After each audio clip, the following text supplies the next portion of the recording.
It could definitely make for some awkward encounters around the Roundhouse. Remember last week we told you about a state legislator who got a restraining order against a former Roundhouse security guard. Well, now that guard is looking to get a new job at the Capitol, becoming a state representative. On Tuesday, Elgin Mendez filed paperwork to run as a Democrat against incumbent Democrat Carl Trujillo to represent the area between Santa Fe and Espanola.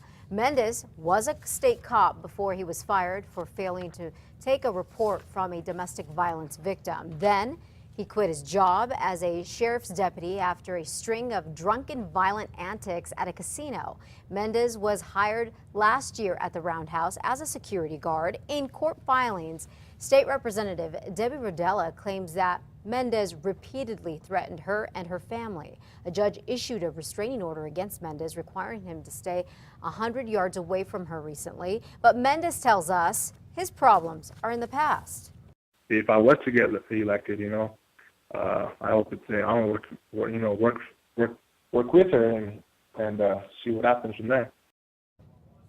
All right. Well, no Republicans have filed to run in the state rep in that district, which means whoever wins the primary in June will almost certainly win in November. New Mexico Public Schools will see an increase in spending next fiscal year. This after Governor Susana Martinez signed off on a big spending plan yesterday. She drove home her education priorities by signing the more than $6.2 billion budget into law. The budget includes more than $147 million for schools and a 3% pay raise for all teachers. Now, despite the boost, not all teachers are happy. Some say too much of the extra money is going to the governor's education reforms instead of going straight to the districts. And they're mad the governor vetoed a $2,000 pay raise for New Mexico's more experienced teachers.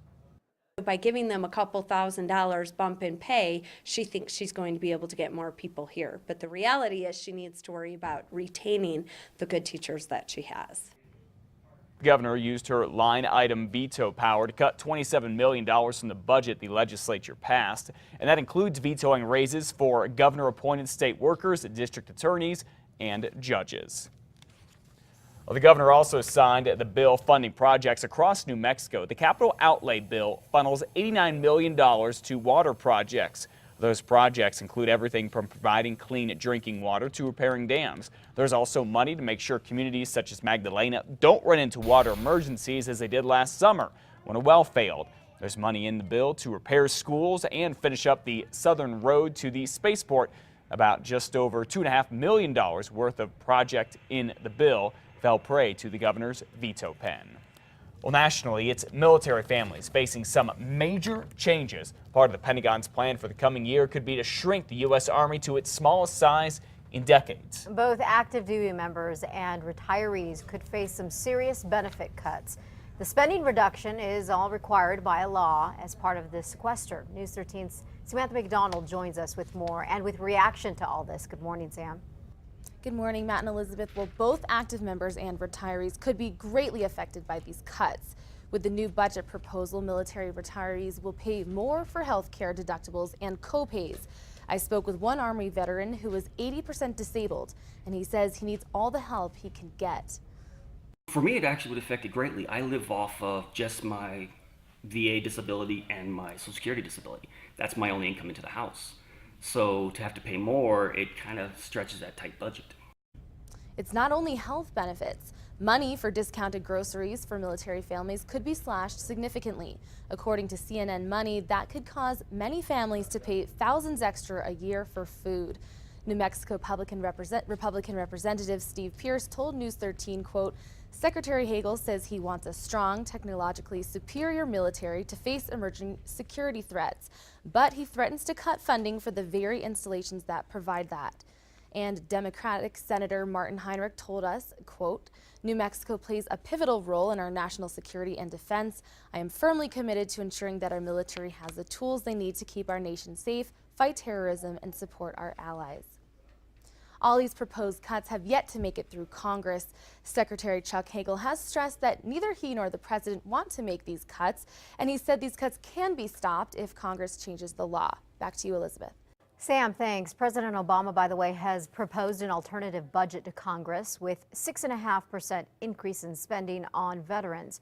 How this will all shake out will depend on Congress.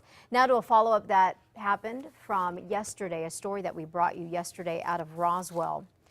Police there now say that they continue to search for the suspect they dragged, or excuse me, an officer that the suspect dragged during a traffic stop. Video shot by the Plains Valley Online News shows the aftermath, which included 2 crashed police cruisers. Roswell police say it started when an officer pulled over 36-year-old Brian Rudloff of Odessa, Texas. When he asked Rudloff to get out of the car, they say the man sped off, dragging the officer 30 feet. 2 other officers responding to the incident crashed. No one was seriously injured, but the suspect got away. Police found his car at a local hotel, but there is still no sign of him. A secluded area under a pedestrian bridge in the northeast part of Albuquerque has morphed into a dumping ground for thieves. In the middle of a trashed out lot here near San Mateo and I-40, police discovered expensive stolen property that included a $5,000 bike that's specialized and an electric scooter. They've been stolen and dumped there at that area, maybe for somebody to come back and pick up later or just dumped in general. Police often have a hard time finding the rightful owners of stolen stuff, but yesterday they did find the bike's owner. There is a free site to register property, so if it's stolen and recovered, police can get it back to you. You can check that out on our website under KRQE links. Well, after 2 decades with the Albuquerque Fire Department, David Downey is waking up as the official chief this morning.